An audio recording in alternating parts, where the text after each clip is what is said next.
All right, ready to dive into another corner of history. Today, we're tackling a ruler whose name is practically synonymous with tyranny, a name that sends shivers down your spine, even centuries later. Ivan IV. Ivan the Terrible. Exactly.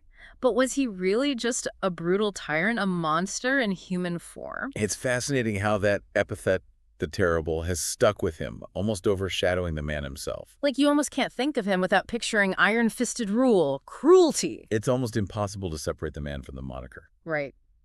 So that's our mission today, to unpack that very question, to see what lies beneath the surface of this infamous ruler. It's a story full of contradictions. Reform, expansion, undeniable brutality. Ivan's story is a tapestry woven with all of these threads. Okay, so let's go back to the beginning. Ivan's childhood was, well, anything but a fairy tale. Orphaned at 3 years old, surrounded by the scheming boyars. I mean, can you imagine being in his shoes? Those early years were absolutely crucial in shaping him, no doubt. Oh, I bet. To a young Ivan, the world must have seemed like this den of vipers, all intrigue and backstabbing. Precisely. The boyars, Russia's powerful noble families, were constantly jockeying for control. It's no wonder he became suspicious. Paranoid, even. Exactly. Traits that, as we know, would come to define his reign. And those experiences, they likely fueled his decision to seize power, becoming Tsar at just 16. That's not just any title, is it? Not at all. The title Tsar, derived from Caesar, it was a bold statement. He was drawing a direct line back to the Roman emperors. Exactly, claiming that legacy of absolute authority. In fact, Ivan even saw himself as the heir to the Byzantine Empire. Which had fallen to the Ottomans just a few decades earlier. Right, he was positioning himself and Russia as a major power on the world stage. Ambitious from the start. And he didn't stop there. He introduced a whole series of reforms that, at least on the surface, seem pretty progressive. A new law code, the Sudebnik of 1550. It aimed to create a fairer, more standardized legal system. And he even established local self-governance in some areas. A move toward decentralization, at least in appearance. And, maybe most significantly, he created Russia's first standing army, the Streltsy. Armed with muskets and cannons, they transformed Russia's military capabilities. These were massive changes for Russia at the time. It wasn't just tinkering around the edges. Absolutely. They were fundamental shifts. The Sudebnik, for instance, tried to standardize legal procedures, reduce the power of corrupt officials. So these weren't just like random acts of reform. No, they were calculated moves, all part of Ivan's grand plan to consolidate his own power and weaken those who rivaled him. Centralizing authority, bringing Russia under his control. It almost sounds like he was laying the groundwork for a modern Russia. In many ways, he was. But as with many things in Ivan's life, there's a darker side to this story as well. There always is, isn't there? His early reforms, while significant, were ultimately part of a larger ambition to create a more autocratic state. Power. It's a dangerous drug, they say. And it often comes at a price. And that brings us to, I'd say, the tragic turning point in Ivan's life. The event that, in the eyes of many historians, unhinged him. The death of his beloved wife, Anastasia. Anastasia Romanovna. She seemed to have a moderating influence on Ivan, a calming presence. And her death in 1560, potentially from poison. Well, it devastated him. And if that wasn't bad enough, one of his closest advisors, Prince Andrei Kurbsky, chose that moment to betray him, defected to Lithuania. These two events, the loss and the betrayal, they're critical. They seem to have shattered what little trust Ivan had in those around him. Deepened his paranoia, for sure. Pushed him towards a much darker path. And this, I'm afraid to say, is where we really start to see the emergence of the Ivan we know as the Terrible. Out of this crucible of suspicion and paranoia emerged a period we can only describe as a reign of terror. You have breaking name. Established in 1565. Essentially a state within a state, if you will. Ivan created this personal guard, the oppressive, Loyal to a fault. and utterly ruthless. They were basically given free rein to eliminate anyone, and I mean anyone, deemed a threat to the Tsar. And they didn't shy away from that task, did they? Infamous for their brutality. What were some of their, well, methods? Think public executions designed to maximize the terror. We're talking next level. Impalement, dismemberment. There are even accounts of people being boiled alive. It's hard to even fathom that level of cruelty. Imagine the fear that must have gripped Russia during that time. Anyone, from the highest-born boyar to a simple peasant, could be accused of treason on the slightest whim. No one was safe. The Oprichnina's reign of terror left an indelible scar on Russia's psyche, that's for sure.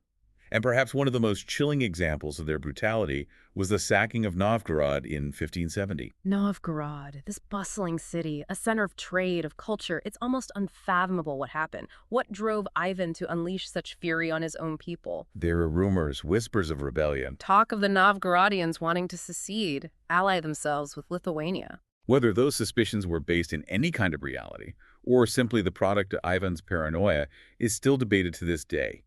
But the brutality inflicted upon Novgorod, that's undeniable. I read accounts of the Oprichniki going house to house. Looting, torturing, killing indiscriminately. The city was decimated. Thousands slaughtered, bodies thrown into the Volkhov River.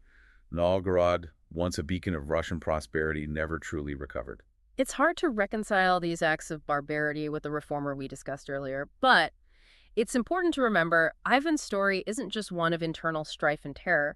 He also oversaw a massive territorial expansion of Russia. He was a conqueror. Conquering the Khanates of Kazan and Astrakhan. What was the significance of these victories from a historical perspective? Hugely symbolic, for one thing. These Khanates, they were remnants of the Mongol Empire, which, if you recall, had held sway over parts of Russia for centuries. So by defeating them, Ivan was throwing off the yoke of foreign domination. He was reclaiming Russian lands, avenging past humiliations. righting historical wrongs. But these victories weren't just symbolic, were they? They had major strategic and economic implications as well. Absolutely. We're talking about control of the Volga River, which flowed through these territories. A vital trade artery. Connecting Russia to the Caspian Sea and beyond. So these conquests, they weren't just about expanding the empire, but securing trade routes, consolidating power, and establishing Russia as a major player in the region. And it's fascinating how he went about it. I mean, you can't talk about Russia's eastward expansion without mentioning the Cossacks, right? Those legendary frontiersmen. Ah, the Cossacks. Fiercely independent, lived on the fringes of Russian society. But they were instrumental in exploring and conquering the vast Siberian wilderness. Exactly. Yermak Timofeyevich, a Cossack leader, he led the first expeditions into Siberia, brought those vast territories under Russian control. Ivan definitely had a knack for strategically utilizing groups like the Cossacks to achieve his ambitions. He understood the importance of leveraging existing power structures to get what he wanted. But this eastward expansion, it came at a cost. It always does, doesn't it? While he was busy conquering Khanates, pushing into Siberia, Ivan was also embroiled in a grueling conflict in the west, the Livonian War. And that war, it dragged on for 24 years. A costly endeavor for Russia, to say the least. Draining in terms of both manpower and resources. Ivan's goal was to secure access to the Baltic Sea. Another vital trade route. He wanted to connect Russia to the west, saw it as essential for Russia's development as a European power. But the Livonian War, it turned into a quagmire. Russia was facing a coalition of enemies. Sweden, Poland, Lithuania, all vying for control of the Baltic region. It was a recipe for disaster. And this war, coupled with the internal pressures of the Oprichnina, well, it must have taken a toll on Ivan. Oh, undoubtedly.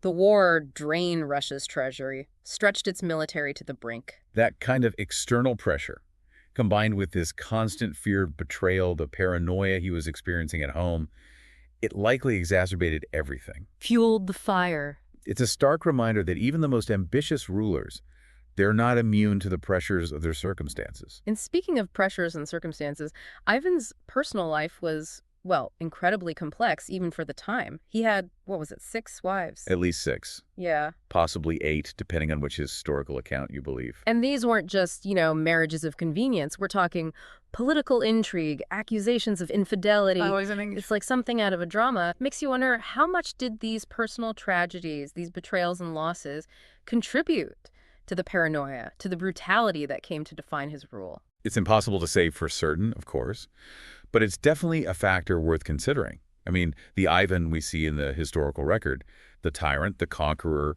the reformer, he was also a man who experienced profound personal loss, profound betrayal. And those experiences, they undoubtedly shaped his worldview, influenced his actions. We're talking about a man who seemed to crave love and loyalty, yet was almost destined to destroy those closest to him. It's almost Shakespearean when you think about it. This man, capable of such ruthlessness, such terror, he also had this deep love for his first wife, Anastasia. There are accounts of Ivan's deep piety, His love of music, literature, he even composed hymns for the church. He was a real Renaissance man, wasn't he? He saw himself as a defender of Orthodox Christianity, even as he clashed with the church hierarchy. There's that complexity again. It makes you wonder, was Ivan the Terrible, this monster we often imagine, more a product of propaganda than reality? It's a question that historians are still grappling with today. How do you reconcile these seemingly contradictory aspects of his personality? Was he a visionary leader who strengthened Russia? A ruthless tyrant who ruled by fear? Or maybe a tragic figure caught between the ambitions of a ruler and, well, the frailties of a man? Perhaps he was all of those things, and more. And then, of course, there's the tragedy of his son, Ivan Ivanovich. It's a story that's been told and retold countless times, immortalized in paintings, plays. It's a harrowing tale, shrouded in some mystery, of course. What we do know is that in 1581, during a heated argument, Ivan struck his son, and the younger Ivan, heir to the throne, died from that injury. Whether it was an accident fueled by rage or something more deliberate, it's a stark reminder of the human cost of absolute power. A reminder that even the most powerful rulers, they're not immune to the dark side of human nature. And it speaks to the deep personal tragedies that seem to follow Ivan throughout his life. His death in 1584, well, it ushered in yet another period of turmoil for Russia. He left the throne to his son, Fyodor, who was, shall we say, not quite up to the task. Fyodor was a deeply pious man, but not what you'd call a shrewd political operator. He had very little interest in the actual business of governing, and his reign quickly fell under the sway of powerful nobles, all vying for control. And that power vacuum led to what's known as the Time of Troubles. A period of chaos, famine, civil war. It nearly tore Russia apart. Which is, I guess you could say, ironic. Ivan spends his reign consolidating power, centralizing authority, building this powerful Russian state. And then his death triggers a period of instability that almost undoes everything he worked for. It just goes to show, even the most powerful rulers, they can't control everything. History is full of unintended consequences. So where does that leave us with Ivan IV? I mean, is it even possible to separate the man from the myth, the reforms from the terror? That's the million-dollar question, isn't it? Ivan's reign is a cautionary tale about the intoxicating nature of power, the fine line between ambition and tyranny. But it's also a story of remarkable transformation, of expansion. This was a Russia emerging from the shadow of the Mongols, asserting itself as a force on the world stage. Right, it's not black and white, is it? It's all these different threads woven together, some dark, some bright, all part of this incredibly complex tapestry. Ivan the Terrible, with all his flaws, his contradictions, it's impossible to ignore him. A ruler who, centuries later, continues to fascinate and horrify in equal measure. He was a product of his time, shaped by the political and social forces swirling around him. But he also helped shape those forces, leaving an indelible mark on Russia, on its history, on its very psyche. And I suppose that's what makes studying history so fascinating. We get to grapple with these complexities, these nuances, and try to piece together the puzzle of the past. So was Ivan a visionary, or a tyrant, a reformer, or a monster? Perhaps the answer is all of the above. His reign, a whirlwind of contradictions, it challenges us to look beyond those simplistic labels and grapple with the full spectrum of human experience. Because in the end, history isn't just about dates and names, is it? It's about understanding the forces that have shaped our world and the flawed, complicated individuals who drove those forces.